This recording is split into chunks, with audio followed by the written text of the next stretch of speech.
Praise the lord. నేను మీతో ఈరోజు యోతాము జీవిత చరిత్రను గురించి వివరించాలనుకుంటున్నా. యోతాము ఎవరంటే గిద్యోనుకు చిన్న కుమారుడు. గిద్యోనుకు 70 మంది కుమారులున్నారు. అతడు 40 సంవత్సరములు ఇజ్రాయేలీల మీద న్యాయాధిపతిగా పరిపాలన చేసిండు. అయితే అతడు చనిపోయిన తర్వాత ఎవరు న్యాయాధిపతి కావాలి అనే సందిగ్ధంలో ఉన్నప్పుడు అతని కుమారులు 70 మంది ఉన్నప్పటికీ అందులో ఒక అతను ఉపపత్నికి పుట్టినవాడు, దాసికి పుట్టినవాడు. అతని పేరు అబీమెలెకు. అతడు వెళ్ళి తన తల్లి సహోదరులతో ఈ విధంగా అన్నాడు, ఒక్కడు పరిపాలించటం మీకు మంచిదా, 70 మంది పరిపాలించటం మంచిదా? మీరు వెళ్ళి మాట్లాడండి షెకెము యజమానులతోటి అని తన తల్లి సహోదరులతో మాట్లాడతాడు. అయితే వారు వెళ్ళి షెకెము యజమానులతో మాట్లాడతారు. మిమ్ములను ఒక్కడు పరిపాలించటం మంచిదా, 70 మంది పరిపాలించటం మంచిదా, మీరే ఆలోచన చేసుకోండి అని మాట్లాడినప్పుడు వాళ్ళు ఏం చేస్తారంటే బయల్పెరీతు గుడిలోకి వెళ్ళి 70 తులముల వెండి తీసుకొని వచ్చి అతనికి ఇస్తారు. అతనికి ఇచ్చినప్పుడు అతడు ఆ వెండితోటి అల్లరి జనమును కొనుక్కొని ఆ జనమును తీసుకొని పోయి తన తండ్రి కుమారులైన 70 మందిని ఒక్క రాతి మీద చంపిస్తాడు. చంపివేసినప్పుడు అందులో ఒక్క అతను తప్పించుకుంటాడు, దాగి ఉండి తప్పించుకుంటాడు. అతని పేరే యోతాము. యోతామును గురించి నేను ఈరోజు మీకు వివరించాలనుకుంటున్నా. యోతాము అన్న పేరుకు దేవుడు పరిపూర్ణుడు అని అర్థం. మన దేవుడు పరిపూర్ణుడైన దేవుడు. మనము కూడా పరిపూర్ణములుగా ఉండాలని దేవుడు కోరుకుంటున్నాడు. యోతాము తప్పించుకొని తర్వాత షెకెము యజమానులతో ఈ విధంగా మాట్లాడుతున్నాడు. న్యాయాధిపతుల గ్రంథము 9వ అధ్యాయము 5 నుండి 16వ వచనం వరకు నేను చదువుతాను, మీరు గమనించండి. తరువాత అతడు ఒఫ్రాలోనున్న తన తండ్రి ఇంటికి పోయి యెరుబ్బయలు కుమారులను తన సహోదరులైన ఆ 70 మంది మనుషులను ఒక్క రాతి మీద చంపించెను. యెరుబ్బయలు చిన్న కుమారుడైన యోతాము మాత్రమే దాగి ఉండి తప్పించుకొనెను. తరువాత షెకెము యజమానులందరూ మిల్లో ఇంటి వారందరూ కూడి వచ్చి షెకెములోనున్న మస్తకి వృక్షము క్రింద దండు పాలెము వద్ద అబీమెలెకును రాజుగా నియమించిరి. అది యోతామునకు తెలియబడినప్పుడు అతడు పోయి గెరిజీము కొండ కొప్పున నిలిచి ఎలుగెత్తి పిలిచి వారితో ఇట్లనెను, షెకెము యజమానులారా, మీరు నా మాట వినిన ఎడల దేవుడు మీ మాట వినును. చెట్లు తన మీద రాజును ఒకని అభిషేకించుకొనవలనని మనస్సు కలిగి బయలుదేరి మమ్మును ఏలుమని ఒలీవ చెట్టును అడుగగా, ఒలీవ చెట్టు దేవునిని మానవులను దేని వలన సన్మానించెదరో ఆ తైలమునియ్యక మాని చెట్ల మీద రాజునై ఉండి ఇటు అటు ఊగుటకు నేను వచ్చేదనా అని వాటితో అనెను. అప్పుడు చెట్లు, నీవు వచ్చి మమ్మును ఏలుమని అంజూరపు చెట్టును అడగగా, అంజూరపు చెట్టు, చెట్ల మీద రాజునై ఉండి ఇటు అటు ఊగుటకు నా మాధుర్యమును నా మంచి ఫలములను నేనియ్యక మానుదునా అని వాటితో అనెను. ఆ తర్వాత చెట్లు, నీవు వచ్చి మమ్మును ఏలుమని ద్రాక్షావల్లిని అడగగా, ద్రాక్షావల్లి, దేవునిని మానవులను సంతోషపెట్టు నా ద్రాక్షారసము నేనియ్యక మాని చెట్ల మీద రాజునై ఉండి ఇటు అటు ఊగుటకు నేను వచ్చేదనా అని వాటితో అనెను. అప్పుడు చెట్లన్నీయు, నీవు వచ్చి మమ్మును ఏలుమని ముండ్ల పొద యొద్దకు మనవి చేయగా, ముండ్ల పొద, మీరు నిజముగా నన్ను మీ మీద రాజుగా నియమించుకొనగోరిన ఎడల నా నీడను ఆశ్రయించుడి, లేదా అగ్ని నాలో నుండి బయలుదేరి లెబానోను దేవదారు చెట్లను కాల్చివేయునని చెట్లతో చెప్పెను. ఈ విధంగా ఒక కథ చెప్పి అతడు షెకెము యజమానులతో బిగ్గరగా చెప్తున్నాడు. బైబిల్ గ్రంథంలో చెట్లు మనుష్యులకు పోల్చబడి చెప్పబడి ఉన్నవి. ఈ చెట్లన్నీ కలిసి ఒలీవ చెట్టుకు దగ్గరికి మొదట వెళ్ళినాయంట. అప్పుడు మొదటగా ఒలీవ చెట్టు ఏమంటుంది, మమ్మును ఏలుమని ఒలీవ చెట్టును అడిగితే దేవునిని మానవులను దేనితో సన్మానిస్తారో ఆ తైలమును నేనియ్యక చెట్ల మీద రాజునై ఉండి ఇటు అటు ఊగడానికి నేను వస్తానా అని అంటుందంట ఒలీవ చెట్టు. ఒలీవ నూనె అభిషేకానికి గుర్తు. దీనిని యాజకులను రాజులను అభిషేకించడానికి వాడతారు. ఒలీవ చెట్టు అంటుంది, దేవుని గనపరిచే పని, దేవుడు గనపరిచిన వారిని గనపరిచే పని మానివేసి అధికారం కోసం, నా సొంత ఘనత కోసం ఇటు అటు ఊగుటకు పెత్తనం చేయడానికి నేను కోరుకుంటానా? నా అధికారం కోసం, నా ఆశల కోసం, దేవుడు ఇయ్యని ఒకని అధికారం కోసం నేను ప్రాకులాడతానా అని. ఘనతలు, సన్మానముల కొరకు నేను ప్రాకులాడను. నా దేవుని ఘనత కొరకు, నా దేవుడు ఘనపరిచిన వారిని ఘనత కొరకు నేను ప్రాకులాడతా కానీ, ఈ లోకపు ఘనత కొరకు నేను ఇటు అటు ఊగను. అంటే ఒక స్థిరత్వం లేని జీవితం నేను జీవించను. ఘనత కొరకు, సన్మానాల కొరకు ఒక స్థిరత్వము లేని జీవితం నేను జీవించను. దేవుని యందు నేను స్థిరంగా ఉంటానని ఒలీవ చెట్టు అంటుంది. నిర్గమకాండము 27వ అధ్యాయము 20వ వచనము 21వ వచనంలో, మరియు దీపము నిత్యము వెలిగించున్నట్లు ప్రదీపమునకు దంచి తీసిన అచ్చము ఒలీవల నూనె తేవలనని ఇజ్రాయేలీయులకు ఆజ్ఞాపించుము.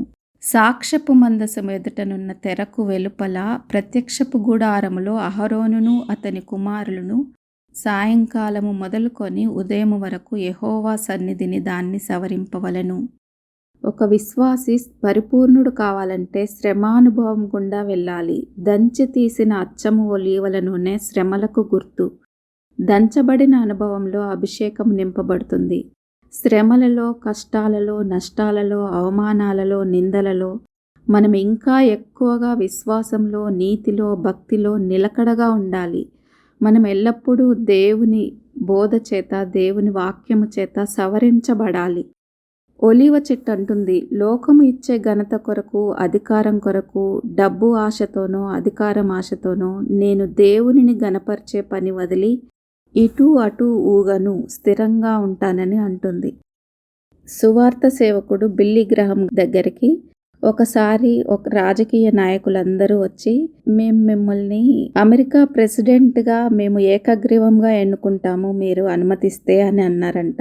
అప్పుడు అతడు ఇచ్చిన జవాబు ఏంటంటే, నేను దేవుడు నాకు ఇచ్చిన ఈ గొప్ప పనిని, ఈ గొప్ప పదవిని మానివేసి ఇంతకన్నా తక్కువ పదవి కొరకు పాకులాడతానా అన్నాడంట. అది నాకు వద్దు, దేవుడు నాకు ఇచ్చిన పనే గొప్పది. అమెరికా ప్రెసిడెంట్ పదవి కన్నా నాకు దేవుడు ఇచ్చిన ఈ సువార్త సేవనే గొప్పది అని అన్నాడంట. అతడు అధికారం కోసం ప్రాకులాడలేదు. ఒక దేవుడిచ్చు అధికారము కొరకే పాకులాడతారు, దేవుడిచ్చు అధికారంలోనే సంతోషిస్తారు కానీ దేవుడు ఇయ్యని ఒక అధికారము కొరకు సంతోషించలేరు. తరువాత ఆ చెట్లు వెళ్ళి అంజూరపు చెట్టును అడగగా, అంజూరపు చెట్టు చెట్ల మీద రాజునయుండి ఇటు అటు ఊగుటకు నా మాధుర్యమును, నా మంచి ఫలములను నేను ఇయ్యక మానుదునా అని వాటితో అన్నదంట. అంటే ఏ కాలంలోనైనా ఒక మాధుర్యమైన ఫలము ఇచ్చే చెట్టు అంజూరపు చెట్టు. అంజూరపు చెట్టు ఒక యథార్థమైన జీవితానికి గుర్తు. అంజూరపు చెట్టు లక్షణం ఏంటంటే, దానికి ప్రతి ఒక్క ఆకు కింద ఒక ఫలం ఉంటుంది. ఫలములు లేకపోతే ఆకులు కూడా దానిలో కనబడవు. ఆకులు అనేది చెప్పే మాటలను సూచిస్తుంది.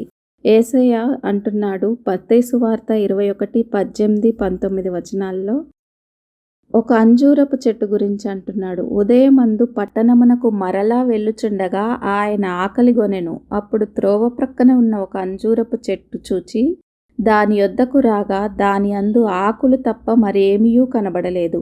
గనుక దానిని చూచి ఇక మీదట ఎన్నటికిని నీవు కాపు కాయకుందువుగాక అని చెప్పెను. తక్షణమే ఆ అంజూరపు చెట్టు ఎండిపోయెను. యేసయ్య ఎందుకు అంజూరపు చెట్టును నీవు కాపు కాయకుందువుగాక అన్నాడు? అంజూరపు చెట్టు ఒక యథార్థమైన జీవితానికి గుర్తు. అంజూరపు చెట్టు లక్షణం ఏంటంటే, దానికి ప్రతి ఒక్క ఆకు కింద ఒక ఫలం ఉంటుంది. ఫలములు లేకపోతే ఆకులు కూడా దానిలో కనబడవు. ఆకులు అనేది చెప్పే మాటలను సూచిస్తుంది. దాంట్లో ఫలాలు లేకపోతే ఆకులు కూడా ఉండవు. అది మోడుబారినట్లుగా ఉంటుంది. కానీ ఈ అంజూరపు చెట్టుకు ఆకులు చాలా ఉండి ఫలాలు ఒక్కటి కూడా లేవు. నేను చాలా ఫలాలు ఫలించే దానిని అన్నట్లుగా ఉంటుంది అది. దాన్ని ఆశించి దగ్గరికి వెళ్తే ఒక్క ఫలం కూడా లేదు.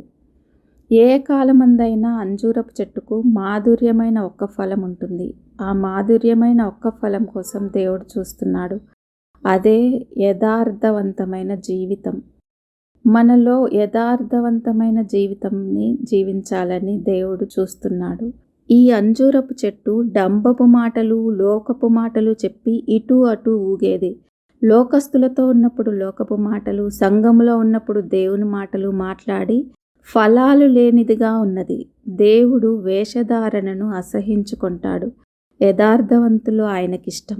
మన జీవితంలో యథార్థత అనే మాధుర్యమైన ఫలమును కలిగి మన దేవుణ్ణి తృప్తిపరచాలి.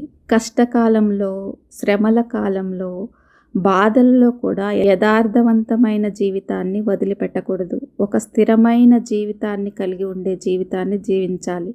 యథార్థత కలిగి మన ఉన్న స్థితిని ఉన్నట్లుగా దేవుని ఎదుట ఒప్పుకొని జీవించాలి. కానీ ఫలాలు లేకుండా ఉండి ఫలాలు ఉన్నట్లుగా డాంబికపు మాటలు మాట్లాడకూడదు.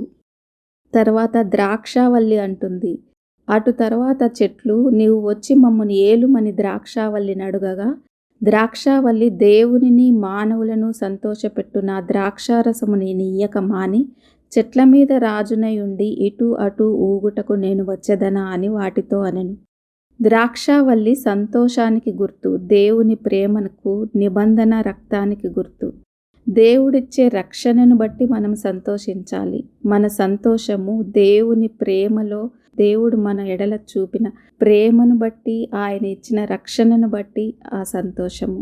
మనం విశ్వాసంలో, రక్షణలో పరిపూర్ణలం అవ్వాలంటే రక్షణలో ఆయన రాకడ వరకు కొనసాగించాలి. ఇది కొనసాగింపబడుచున్న రక్షణ. లోకపు సంతోషాలు, ఆశలను బట్టి ఇటు అటు ఊగేవారముగా మనము ఉండకూడదు. యోహాను సువార్త 15వ అధ్యాయం 1-2 వచనాలు. నేను నిజమైన ద్రాక్షావల్లిని, నా తండ్రి వ్యవసాయకుడు. నాలో ఫలింపని ప్రతి తీగను ఆయన తీసి పారవేయును.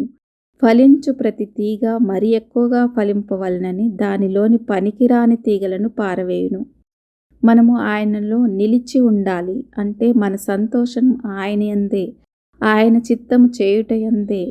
మనము ఆయనలో నిలిచి ఉండాలంటే మనలోని పనికిరాని తీగలను ఆయన తీసి పారవేసినప్పుడు మనము సంతోషముగా భరించాలి. పనికిరాని వాటిని తీసి పారవేసేటప్పుడు మనము దుఃఖపడకూడదు. మనం బహుగా ఫలించుట కొరకే ఆ విధముగా పనికిరాని తీగలను త్రుంచి వేస్తాడు.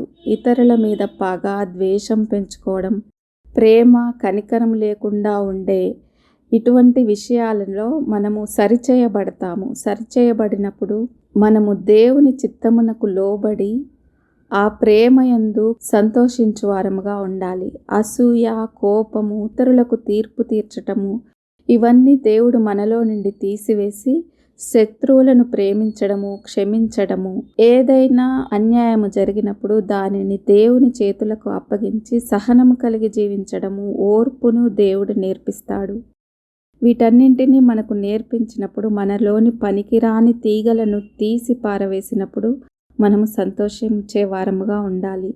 ఆయన ఇచ్చిన రక్షణను బట్టి, ఆయన ప్రేమను బట్టి, ఆయన నీతిని బట్టి నేను సంతోషిస్తాను అని ద్రాక్షావల్లి అంటుంది. ఆయన యందు నిలకడగా నేను ఉంటాను. కానీ ఇహలోకపు భోగభాగ్యాల కొరకు, ఇహలోకపు ప్రేమల కొరకు నేను ఇటు అటు ఊగను అని ద్రాక్ష చెట్టు అంటుంది.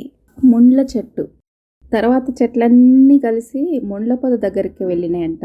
అప్పుడు ముండ్ల చెట్టు అంటుంది, మీరు నిజముగా నన్ను మీ మీద రాజుగా నియమించుకొనగోరిన ఎడల రండి, నా నీడను ఆశ్రయించుడి. లేదా అగ్ని నాలో నుండి బయలుదేరి లెబనోను దేవదారు చెట్లను కాల్చివేయునని చెట్లతో చెప్పాను. అబీమెలెకు రాజు, షెకెము యజమానులు ముండ్ల చెట్లకు ఉదాహరణ.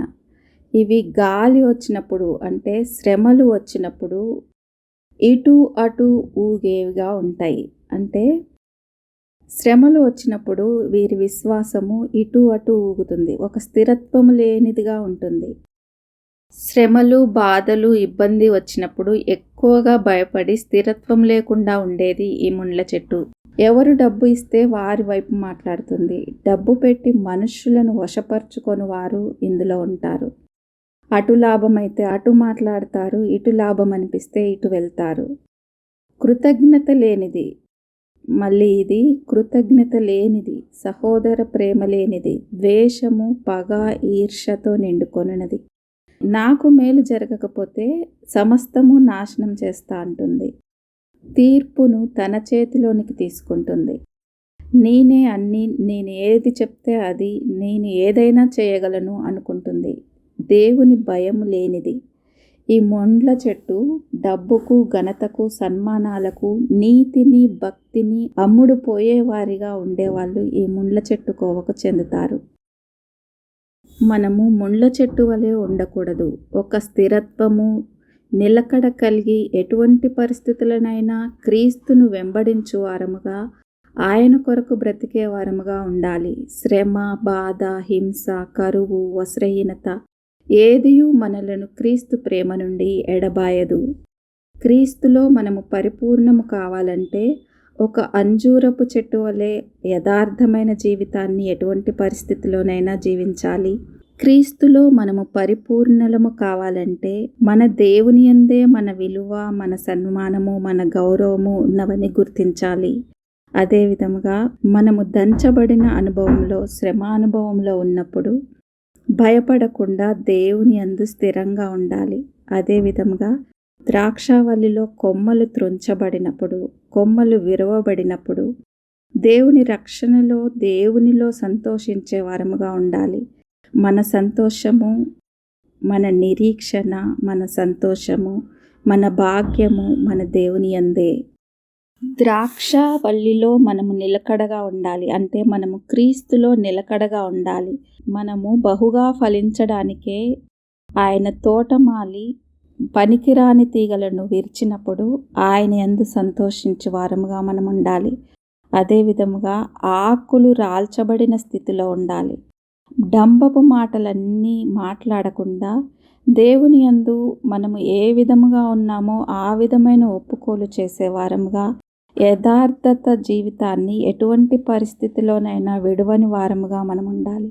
మనము మన నీతి జీవితాన్ని, భక్తి జీవితాన్ని, మన న్యాయ ప్రవర్తనను, మన రక్షణను డబ్బు కొరకు కానీ, ఘనత కొరకు కానీ, లోక భోగ భాగ్యాల కొరకు కానీ అమ్ముడు పోయే వారముగా, అమ్ముకునే వారముగా ఉండకూడదని దేవుని నమ్మిన బిడ్డలందరికీ మనవి చేయుచున్నాను. ఈ చెట్లను గురించి చెప్పి యోతాము, నా తండ్రి మీకు చేసిన ఉపకారమునకు ప్రతిగా మీరు అపకారమును, కీడును చేసి 70 మంది కుమారులను చంపి దాసి కుమారుడైన అబీమెలెకును రాజుగా నియమించుకున్నారు. మీరు చేసిన దానికి దేవుడే తీర్పు తీర్చునుగాక అని అబీమెలెకు రాజునకు భయపడి యోతాము పారిపోయి బేయేరులో నివసించాడు. బేయేరు నీటి ఊటలు గల ప్రదేశము. అక్కడ అధికార దాహం లేదు, లోకాశల దాహం లేదు. సంతృప్తికరమైన జీవపు ఊటలు గల ప్రాంతంలో యోతాము జీవించాడు. అయితే అబీమెలెకు రాజు ఒక 3 సంవత్సరములు మాత్రమే పరిపాలన జరిగించి తర్వాత దేవుని తీర్పునకు గురి అయి మరణించడం జరుగుతుంది. అదేవిధంగా దేవుడు ఇయ్యని ఒక అధికారము ఎక్కువ కాలం నిలవదు. దేవుడు దానిని తీసివేయాలనుకుంటే ఒక్క క్షణంలో తీసివేయగలడు. ఆయన తీర్పు ఎప్పుడు ఉన్నదో ఆ తీర్పు సమయాన దుష్టులు నశించే సమయము, దుష్టులు నాశనమయ్యే సమయము దేవుడు వారి కొరకు నిర్ణయించి పెట్టాడు. కాబట్టి మనము కలవరపడకుండా మన దేవుని రాకడలో పరిపూర్ణులముగా సిద్ధపడి ఉండాలని, పరిశుద్ధమైన కన్యకగా, దేవుని కొరకు సిద్ధపడే కన్యకగా మనము సిద్ధపడి ఉండాలని కోరుకుంటున్నాను. ఆమేన్.